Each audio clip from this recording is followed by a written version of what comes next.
Nasa linya ngayon si Chairman George Garcia. Welcome back, Chairman. Good morning po. Morning, Chairman. Magandang umaga po, Sir Ted, Ma'am DJ, tsaka magandang umaga rin po sa mga kababayan natin. Okay, ano po logic, wisdom dito po sa order na ito na starting po sa paparating na barangay at SK elections, meron ng sworn declaration about conflict of interest, Chairman. Una po, we took yung mismong sinabi ng ating kagalang-galang na ombudsman. Sabi niya, makikipag-usap siya sa atin.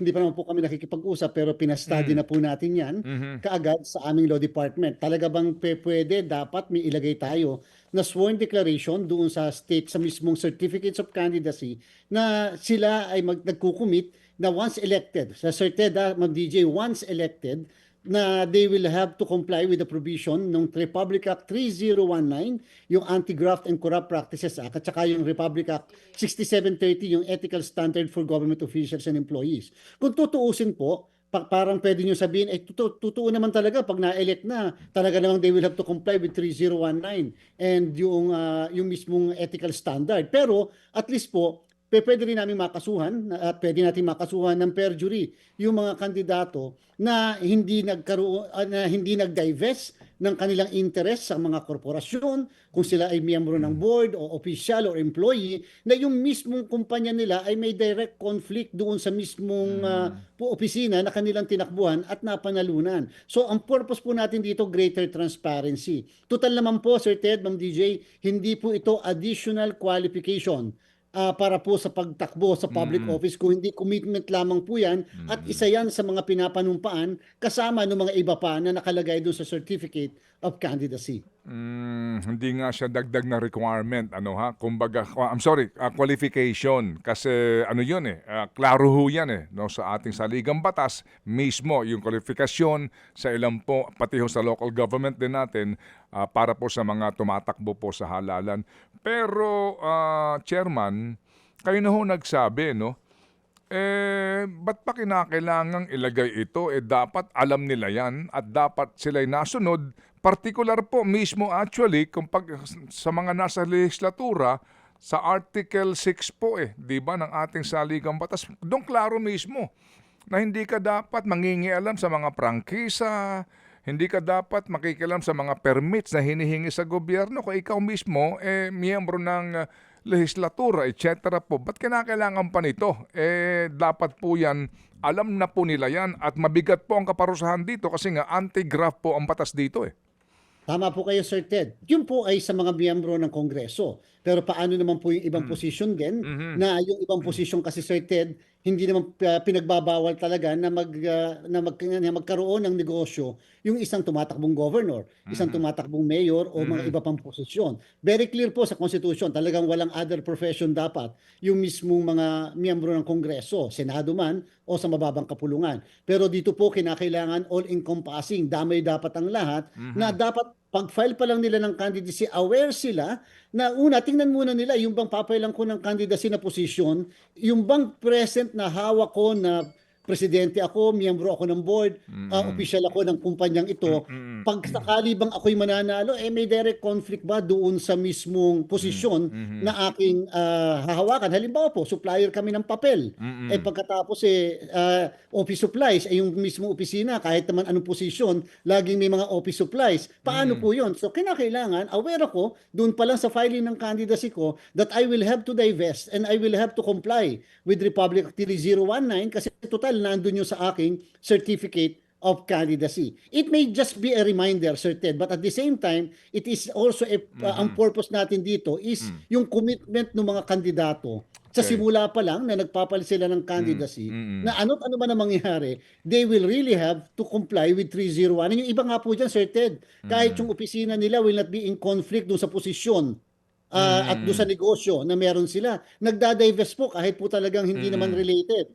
Para lang ang purpose, maging transparent na hindi ko gagamitin ng opisina ko para lamang i-perpetuate yung aking negosyo o para protektahan yung at ma-impluwensyahan yung opisinang yan para lang maprotektahan ang aking negosyo. So, kaninyo, pwedeng kasuhan ng perjury, no? Yes po, Sir Ted. Tama Opo. po kayo. Pero, well, Chairman, I just would like to engage you sa discussion na ito. Kung gaano ba ito ka-importante pa Pero di ba ang mga halal na opisyal, senador man, congressman, governor, mayor, meron silang mga papel na sinusumpaan, yung oath of office nila?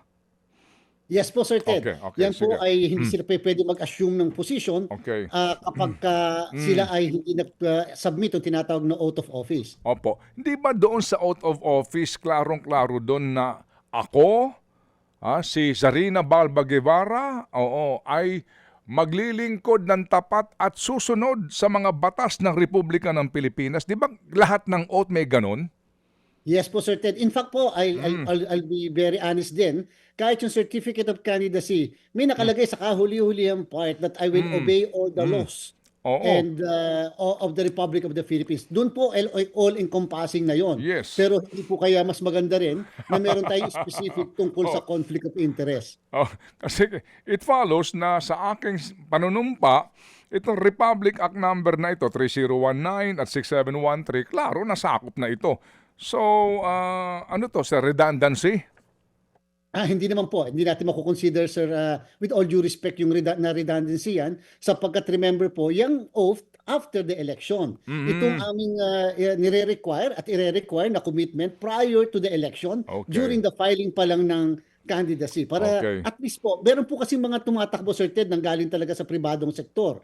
At the same time, meron po dyan, lalo sa party list. Siyempre po sa party list, Sir Ted, kung 10 ang pinapasubmit naming nominees, yung iba dyan, doon sa mismong ipapile nila, wala namang nakalagay doon kung ano ngayon ang kanyang pwesto o kung miyembro ba siya ng board or whatever. At least lang kung may ganun declaration and later on walang divestment, ay mahahabol at mahahabol pa rin po natin siya either under 3019 or 6713, kasama na rin po ang perjury. Opo. Sige, so kumbaga, Chairman, ikaw na mayor, alam mo ng contractor ka, di ba yan ang negosyo ninyo, naging mayor ka, pagkatapos ikaw pa rin yung contractor ng bayan ninyo. Ganito po yung kasimple sinasabi dito kaya nga, kumbaga, pagkatapos ng, before ka even, tumakbo before magkaroon ng resulta po ng halalan, meron ka ng panunumpa na gagawin na hindi mo gagawin yung magnanakaw ka sa gobyerno. Sir Ted, ako pa nga po, tama po yung inyo nabanggit. Ako pa nga po, kung tatakbo ko, talagang in good faith ako. Gusto kong maglingkod. Pag-file ko pa lang ng candidacy, magdadivest na kaagad ako. Okay, Hindi naman opo. po yung requirement. Magdadivest na kaagad ako para po ipakita sa sambayanan na hindi ko para pagkakitaan itong pwesto na tinatakbuhan ko Opo. o kaya Okay. protektahan yung aming interest sapagkat bago pa man ako nag-file ng candidacy, nag-divest na po ako. Opo, kasi nga dito, I undertake once elected to comply with the provisions on conflict of interest, etc., etc. So, meron ka na nito, meron ka pang oath of office, meron ka ng Kaukulang Republic Act, ito'y sumasalamin sa anong uri ng mga tao sa gobyerno meron tayo, particular mga elected? Madami na po kasi nangyari, Sir Ted. Talagang lagi ang pagpunot dulo lagi Oo. ay yung lagi na lang nakakaligtas, yung nasisisi, ayan, mga kontraktor. O ayan, sinasabi na nga ba, sila pala ang supplier ng computers, sila pala ang suppliers ng mga yung mga office supplies at mga kung ano pa. Yung po minsan na itataga, at least po dito kahit paano, pag-file pa lang ng candidacy at may ganong klaseng undertaking, Sir Ted, madami po kasi tayo, either yung mga magkakalaban o yung mga constituent nila, magpupunta sa amin ngayon. Ito po, meron po siyang ganito Yan po talaga, meron siyang business interest na ganito. So at least po kahit paano, aware na ang sambayanan, aware ang COMELEC, kaya pala, and therefore, sige, total may undertaking ka, under oath yan, parang wala pong pinagkaiba yan, Sir Ted, sa ganito po. Sa ating pong batas, yung pong wala kayong makikita sa Certificate of Candidacy na siya ay green card holder. Wala po kayong makikita. Kasi hindi naman po yun nilalagay under Section 74 ng Omnibus Election Code. Pero meron po kami na nilagay na isa sa mga undertaking, yung maliit na nakasulat doon sa COC, na ang nakalagay that I have no other residency aside from the Philippines, no foreign residency. Kasi yung green card holders pwedeng makatakbo kung sila ay, kung walang declaration na gano'n sa Certificate of Candidacy, ganun hindi po siya required na isa sa mga ilalagay sa Omnibus Election Code.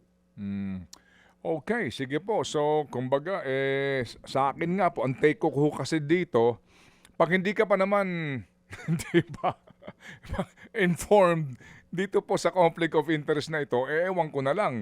Bagamat kaninyo, sa COMELEC side, perjury lang yan kung meron na pong kaukulang kasong kakaharapin at dapat muna makonvict yung tao doon sa conflict of interest case niya per Republic Act na binabanggit niyo po dito. Ganun po yun, Chairman.